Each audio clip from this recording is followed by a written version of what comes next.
Alright, so Google Antigravity is all the hype right now. So let's just download it and let's create a project from scratch in Antigravity. Also, a quick note, I usually use Claude extension in my VS Code to generate code and generate projects, and it works pretty well. After I've played around with Antigravity and created some project and done some debugging and fixing in Google Antigravity, I'll compare the two. So if you want to see that comparison, hit the subscribe button so that you don't miss it out.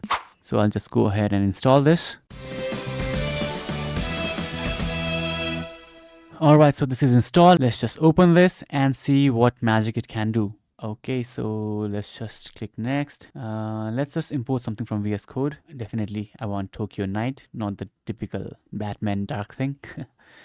Alright, so what do you want to use this for? Okay, I want to use this for agent assisted, and I think this is selected by default. Okay, let's just do this. Review policy, agent decides, or let's just say request review for now. I'm pretty sure we can change this later. Oh, okay, so this is not in addition to this. So this is like if you do agent driven development, review policy is always proceed. If you do agent assisted, agent decides. If you do review driven, request review, custom configuration from, I think you can choose anything from here. So let's just choose a preset configuration and let's just go. Okay, let's just not do anything here. Okay, I don't want to install any extensions. Okay, or let's just install this because I don't want to go ahead and search for extension and install it later on. Okay, let's click next and let's sign in with my account. Okay, so it's setting up my account, and once this is done, we'll try to create a new project. Now, I don't allow any apps to collect data, so this is what I'll do for this. And okay, it's quite similar to VS Code. I think it uses VS Code's base. Yeah, it's not different at all. Okay, so if you are trying to use anti-gravity, you are going to be very familiar with anti-gravity if you've used VS Code before. So let's just create a new project. Okay, let's create a new folder, and let's create a to-do app, right? And let's try to ask anti-gravity to make the app. Okay, so the agent is loading. Okay, so you get to choose the models. Okay, you also get to choose Claude. Let's just use Gemini 3 Pro because that is the Google's latest model. I use the Claude extension in VS Code as I've mentioned, and it works very, very well. I will compare this pretty soon. Okay, so let's just say create a to-do app with the following features.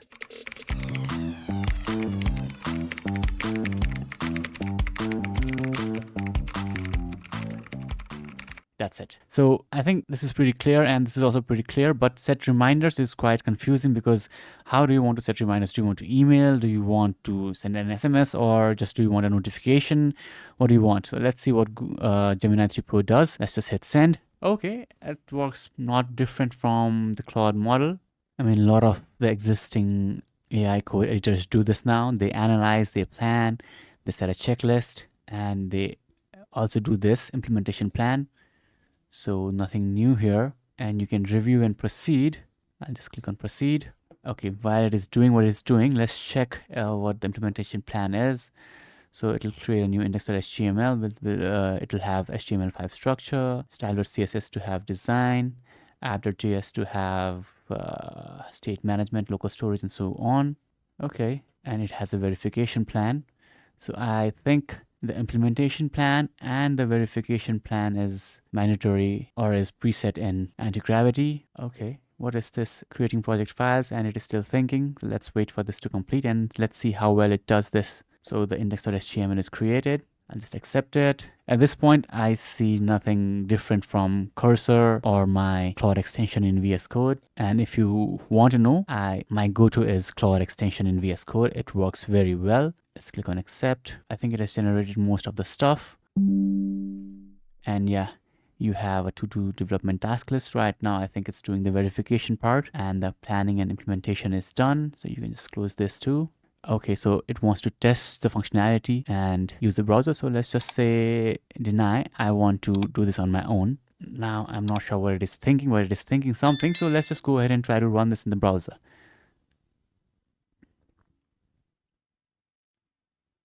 Okay, Lumina tasks. It sounds pretty cool. What needs to be done? I want to, let's say, buy milk. All right, pretty common task. And the time is 21st of November. Add task, and the task is added. Now, what I really like is the UI. It is very intuitive and it looks very cool. Definitely Claude can do this very easily too, but this UI is really cool. I'm pretty sure if I do the same task in Claude, the UI will definitely not be as cool as this one. And let's add another task by table. Let's try to put an older date and let's see if there's any validation. Yeah, it's missed. And there's validation too.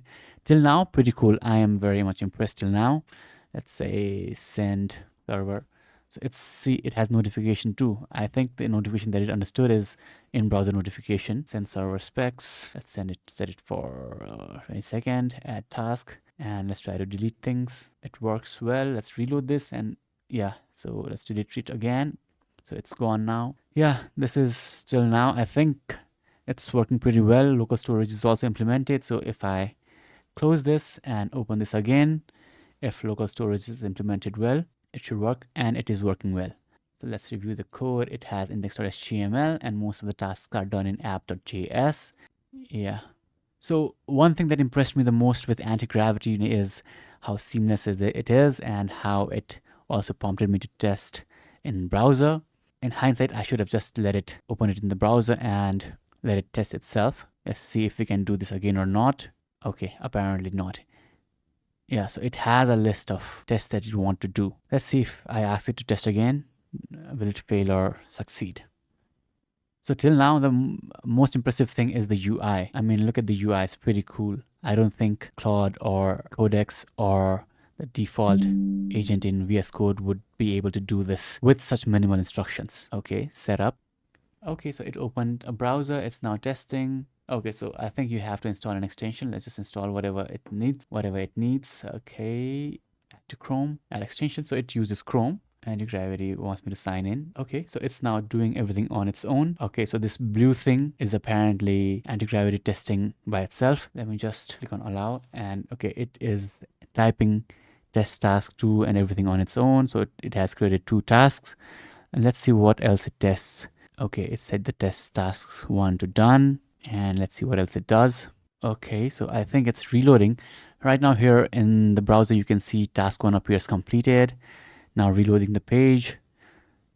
So it is basically doing what I had done. It's kind of checking if local storage is working well. I want to see if it tests for notification as well or not, because that is the thing that seems to be missing. Again, this is also very cool. You can see it working and testing the app in itself. So yeah, it did some tests. It's added tasks. It set tasks to complete and it deleted tasks, but it did not do the complete edge cases. So if you are using Antigravity, make sure you use the edge cases or you test the edge cases on your own, like setting a task for a previous state or setting a task too much in the future, and test stuff like notifications and so on. And besides that, I think everything else is working pretty well, and I might just think of switching to this. So I'll probably use this for a few days now because this is pretty cool, and I think it's faster than Claude that I use in VS Code, and I'll see how it goes. So yeah, everything is done, but this is still running, so I'll just close this. All right, if you have any questions, let me know in the comments below and hit the subscribe button to see my full review and comparison with Claude and Codex.